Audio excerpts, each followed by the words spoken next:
Assassin's Creed 2 was a game that took everything great about its predecessor and made it even better. It introduced a character that would go on to be the poster boy for the AC series, and one of the most iconic faces in gaming. Assassin's Creed 2 paralleled modern day with the past perfectly, alongside an imperfect imbalance between good and evil. Control and freedom! Ezio embarks on a journey for the ages, until he decides to go on holiday and takes a leap of faith over to Spain.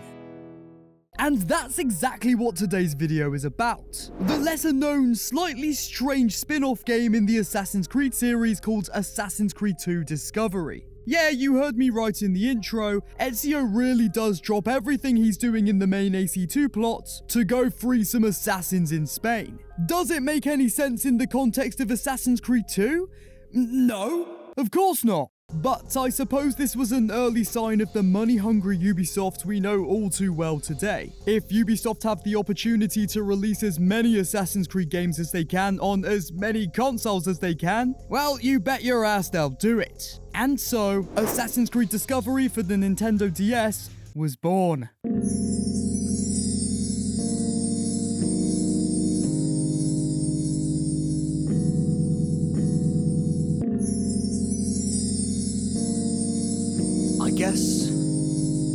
I guess I'm going to Spain.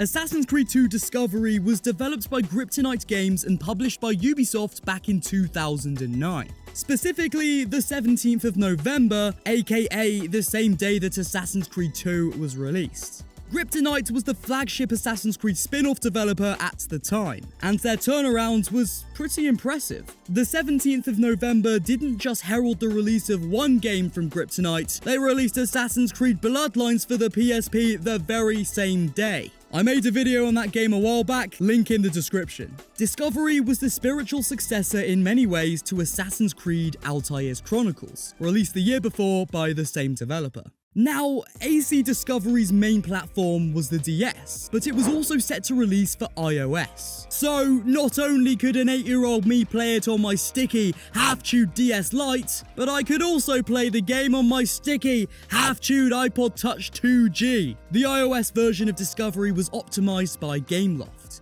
You know, that mobile developer known for popular mid-2010s iPhone games such as the Red Dead ripoff 6 Guns, Asphalt 9 Legends, and everyone's favourite, My Little Pony Main Merge. I love that one. Due to unexplained delays, Discovery wouldn't hit the App Store until January 7th, 2010. And there it stood proud for 3 whole years, until the game would be taken off of the platform. Why was it removed? Well, if the developer or publisher ever gave a reason, it seems to be lost to time. On August 2nd, 2011, Kryptonite would be absorbed by Glue Mobile through acquisition. Years later, Glue itself would be acquired by EA. Gah, why does everything always lead to EA? Somewhat of an interesting note is that the game's narrative was written by none other than Darby McDevitt. For those of you that don't know, Darby helped make Assassin's Creed what it is. Alongside Discovery, he was the writer of AC Bloodlines, Revelations, Black Flag, and co-writer of Unity. Now, if I complain about the story and dialogue in this game, don't think I'm dissing Darby's skills as a writer. It's an old DS game with questionable voice acting. The writing can be great in some areas, and less so in others. But overall, I think he did a decent job. More on that later, anyway. I'm not gonna sit here and talk about how great this Assassin's Creed game is for the DS, because in reality, it's not very good. Not compared to some of the mainline entries anyway. It's got all of the fundamental gameplay mechanics that make up classic Assassin's Creed, but the controls are janky, Ezio feels like he's floating, something Ubisoft would later bring back in the series, and the dialogue delivery is so bad that it sounds like it was generated by ChatGPT. Apologies, Master Christopher, but the Spaniard's plans have changed. All he requires is proof of your Actually, I take that last statement back. I asked ChatGPT to write me an Assassin's Creed script, and it did a much better job than this. The Assassins are blind to the true nature of the world. We Templars see the bigger picture. We understand that sometimes sacrifices must be made. That's a rather cynical view, Edward. The Templars seek to establish order and peace through control.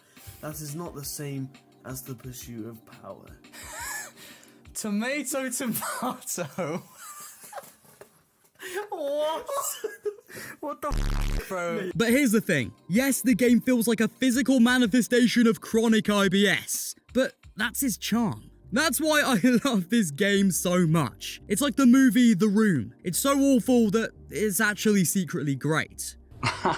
It's also important to note that I'm of course going to have a 2024 bias. What I mean by that is, Discovery for the DS came out in 2009. Back then, this was the pinnacle of handheld gaming for Nintendo. In 2023, portable gaming has come a very long way, and in the back of my mind when playing older handheld games, it's nigh impossible not to compare them to their modern counterparts. With that said, sit back, grab some meat, and enjoy the ride. Oh, and also, if you've made it this far and haven't been given an aneurysm from this video, then you have to subscribe.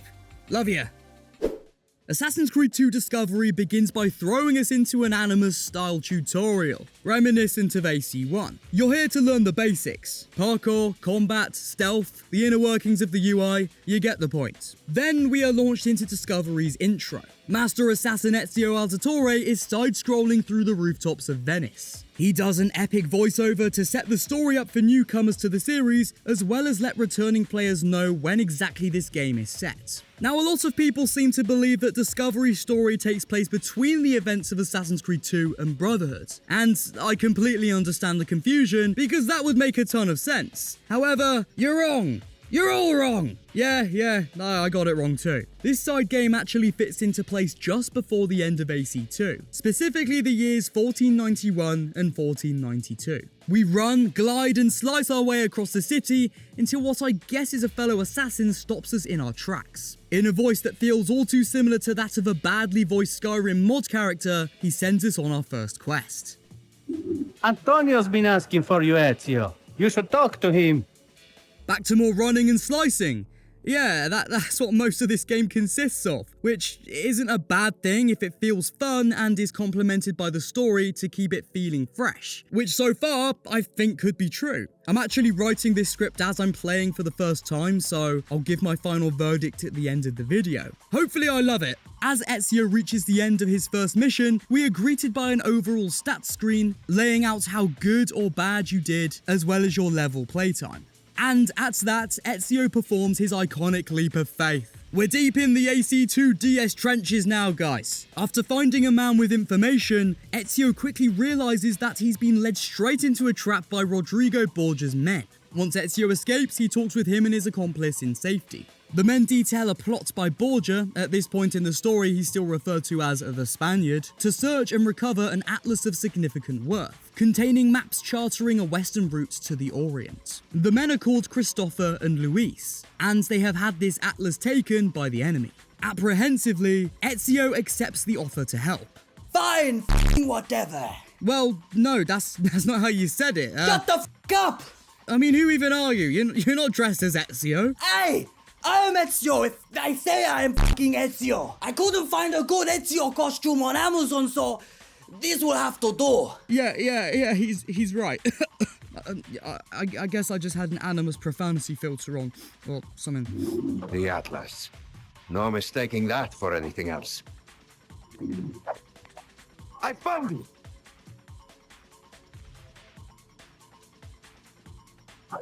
Now Ezio's in the sewers and must escape an onslaught of pursuers. I took the time in this area to really explore the parkour system. Unlike Assassin's Creed 2's mechanically intricate parkour system that allows for the player full control over direction, this game's parkour system is, well, it's f***ed. Okay, that might be a slight over-exaggeration, but only slightly. AC2 Discovery is built off of a fundamentally different engine than AC2, and purposefully developed with a completely different style in mind. So, if this game was made for the DS, the PS3, or even the PS5, the parkour would still look and feel alien to AC2's climbing mechanic. The reason I'm mentioning this is because I don't want you guys to think that I'm blaming an objectively bad gameplay mechanic on the hardware it was made for. Sure, hardware limitations will always play a factor, but it's also down to development. In the case of AC Discovery, I believe the parkour system is poorly made, and its lack of polish is perpetuated by the hardware limitation. I get the change in direction with parkour. Get it? Yeah. If you're developing a 2D side-scroller on an infinitely less powerful device than the PS3 and 360, then you've got to try and reinvent the mechanic. In Discovery, you can only run, so there's not a high and low profile puppeteering system. Again, expected. You push up on the D-pad to climb up. When I mentioned the fact that Ezio climbs in a way more akin to a ninja than an assassin, I meant that shit. You can jump from wall to wall, swing on poles to reach higher platforms, and perform massive leaps across buildings so long as you build a run-up beforehand. I'm about to make a very unexpected comparison to a game that I think has very similar climbing mechanics. It might seem weird at first, but just go with it. When it comes to Assassin's Creed 2 Discovery's parkour, I can't help but be reminded of the climbing in Star Wars Jedi Fallen Order and Survivor. Swinging from pole to pole, jumping from wall to wall, it looks similar and somehow it kind of feels similar when playing. I guess that's because the momentum you need to build before jumping is developed in a very similar way. Of course, with the Jedi games being much more refined with more depth. And so, they will naturally give your brain that familiar feeling. But I digress. Comparisons aside, the parkour at times is very unresponsive, and the lack of real control over direction is made evident during any long parkour segments. But despite its flaws, Discovery's parkour system can at times feel very satisfying, and succeeds at delivering that feeling of physical prowess over the many enemies you encounter through the game. Anyway, I've diverged way off the main plot, so let's get back to escaping the sewers. We perform our usual cut and run antics to the finish line. It's out on the Venice streets that we once again meet with the two Spanish noblemen, returning their atlas. Ah, there he is. Do you have the atlas? Take it and go. Gentlemen, if you return to Italia in the future, bring your own protection. In passing conversation and farewell, they happen to mention fellow assassins being arrested and locked up by the Spanish Inquisitors. And then we cut to the part where Ezio shirks all of his duties, you know, those duties almost 20 years in the making. Ezio decides that the more important mission right now, nay, the greater good of the entire Brotherhood and subsequently the entire world, is to head over to Barcelona and save a couple of his buddies. This isn't a few of my buddies. I'm saving the entirety of the Brotherhood in España. Well, Ezio, you don't know how many people have been taken. Aye! Speak only when spoken to. Let's just move on. Antonio gave me the names of two contacts. One of them should be able to provide me with information. Now, I really like how the developers didn't take the easy route of reusing assets from earlier stages of the game. They actually took the tube. Wait, no, I think that's a typo in my script. They actually took the time to create a unique world space with its own vibe. Although pixelated, I can really pick up on the aesthetic of Barcelona. The warmth of the land, NPCs wearing different clothes than the ones in Italy, and the architecture consisting of dark and brown orange tones all do a fairly good job of bringing this currently unexplored area in Assassin's Creed to life. Across Spain, you will encounter pieces of Christopher's atlas. Finding these pages will unlock a challenge mission. These challenge missions unlock new abilities for Ezio, such as ledge assassinations. These unlocked abilities don't really change the way you approach gameplay, but they're a neat addition to levels and make for a good pace changer between running from left to right, slicing up pixelated dudes. Just as Ezio is about to find his way out of these infernal sewers, a slightly suspicious man blocks his path. This man claims to be an assassin, though he doesn't wear any of the traditional garb. Look, I'm not saying he's an imposter. I just find it weird that this dude knew exactly where to find Ezio and knew that he was an assassin. Just to reiterate, as I'm writing this script, I haven't actually finished the game, so we'll see if Raphael is a secret Templar or just a sound man. Ezio approaches a man by the name of Gaspar. After careful interrogation, he relieves the Templar of information on the imprisoned assassins. One young initiate is to be burned at the stake.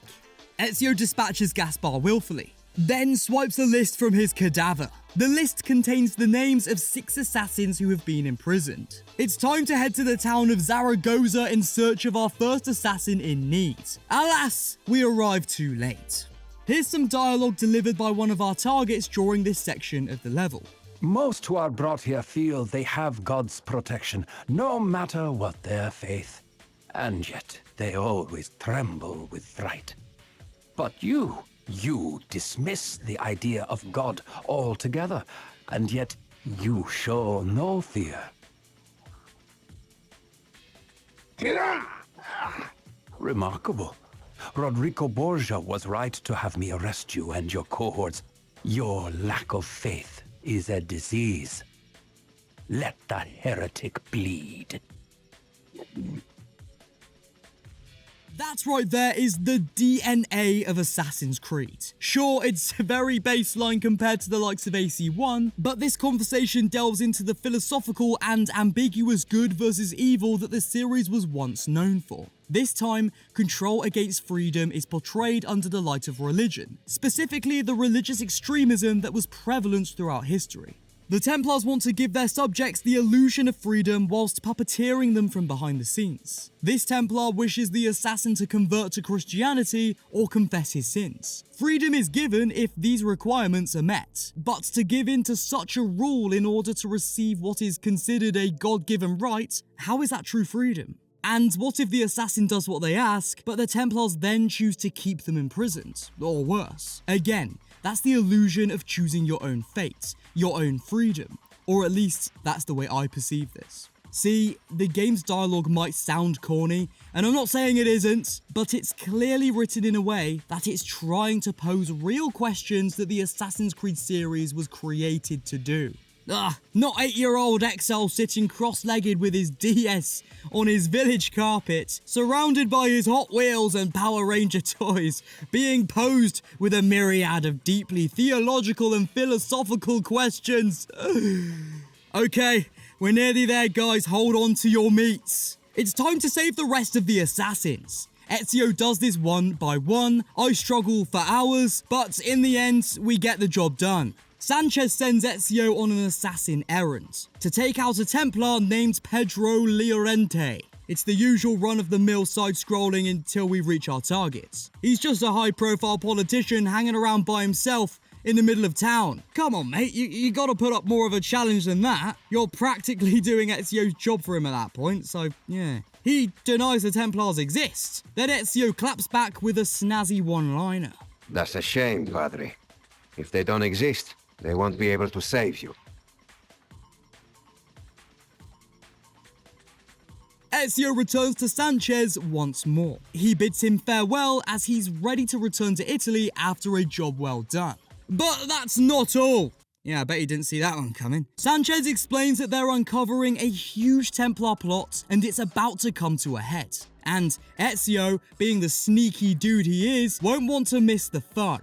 He shrugs his shoulders and strolls off with his new buddy. Redemption of my family and saving the whole of Italy can wait, Ezio thinks. Oh shit, we're back in the Anima's training room and now we can block arrows. You know, I wouldn't mind this feature making a return in future Assassin's Creed games. Here we are, in a lovely stretch of the countryside outside the city walls of Granada. It looks beautiful, but in actuality it's a war-torn landscape wrought with fear and death.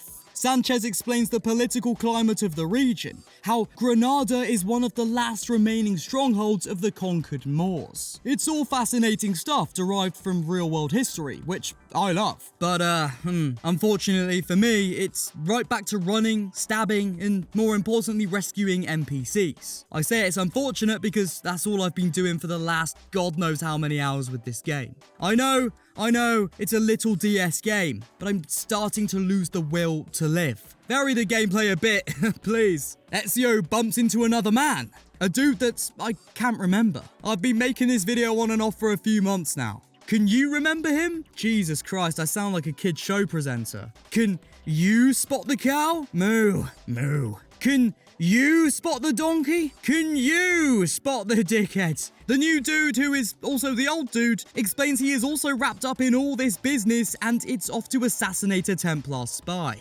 Huh?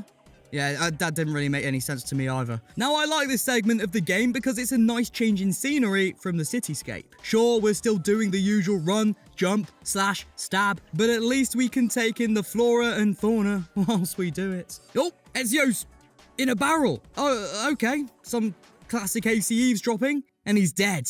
Okay, I'm not even trying to foreshadow anything right now, but the way Sanchez speaks always sounds like a villain in disguise, I feel like. Indeed.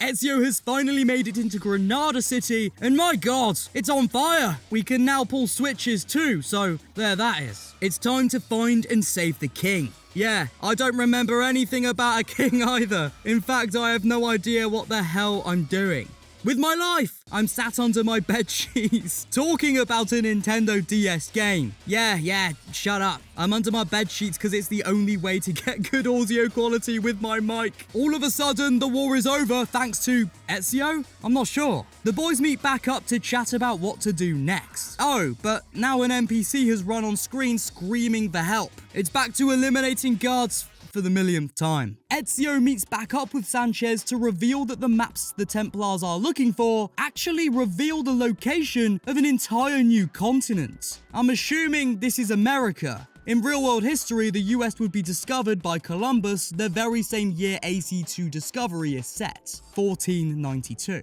Bro, if this game reveals Christopher Columbus to be a Templar, I'm gonna lose my shit. Ezio is now on his merry way to assassinate Juan. Who the fuck is Juan? Sant'Angel, who is our guest?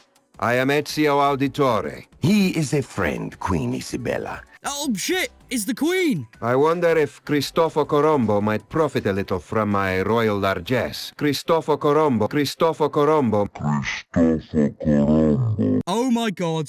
Oh my god. Christopher is Christopher Columbus. Okay, how did I not clock onto that? Am I an absolute idiot? Or did you not realize that either? Bruh, the clues were all there. The name Christopher, Atlas maps to the New World, the very same year he discovered America. Yeah, I'm an idiot. Well, that's the most interesting thing that's happened playing this game so far, anyway. It's a few days later and Christopher has set sail for the New World, which is amazing. Luis, you must hide. Torquemada has dispatched guards to arrest you. Stay here, Luis. I'll handle this. Ah, finally. You are a vile and pitiful man, Torquemada. And your alliance with the Spaniard has disqualified you from your god's love. You dare to lecture me? I am the hammer of heretics, the light of España, the honor of my order. I follow none but God's command. All lies. Rodrigo Borgia is an unbeliever like me, and yet you lavish him with favors. A fantastic tale and a spurious one. Borgia is one of 3 papal candidates this year, and he is as devoted to God as I am. There's no better hiding place than in the shadow of virtue. You are as blind to his evil as you are to yours. So what will you do with me, heathen? Murder me? Slit my throat and bathe in my blood? No, I prefer a quick, clean kill. Guards! You will discover the truth about Rodrigo Borgia in time, but by then, it will be too late.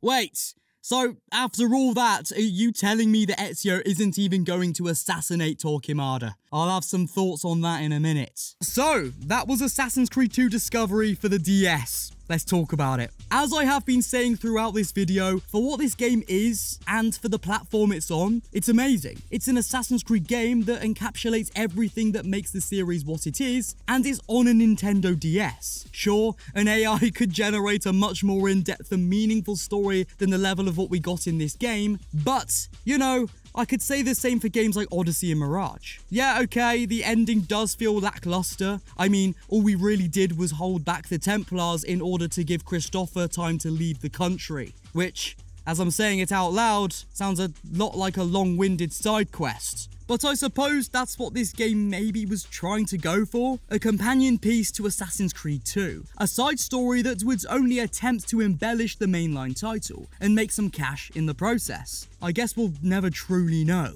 There are a lot of glaring problems with this game, but it's so old and I don't quite feel like there would be much point in going over those things. You know when something's so bad it becomes really good? Discovery is like that. It's a charming little side piece, to its more mature contemporary. The gameplay doesn't revolutionize side-scrolling like Revenge of the Sith on DS did, but does it do an okay job? Sure. It's janky, which back in the day I would have probably given the game due criticism for. But these days I feel that it only really adds to the charm that is this hidden gem. My theory that Sanchez or one of Ezio's crew would go rogue or turn out to be a Templar didn't end up happening. But I'm still laughing at my idiocy with the whole Christopher Columbus fiasco. I think that's where I'll leave this little adventure. From here, I pass the mic to you. You, watching right now. Yeah, I see you eating, munching away. I want to know what you think about this game. Do you have a personal story about AC Discovery? Or maybe you can let me know a favorite handheld game from your childhood. Let's keep the conversation going down below in the comments. If you enjoyed this video, a like and sub would really go a long way. You can follow me on Instagram at Harrison Ellis. I love you guys. May the Father of Understanding guide us. I will see you soon. Goodbye.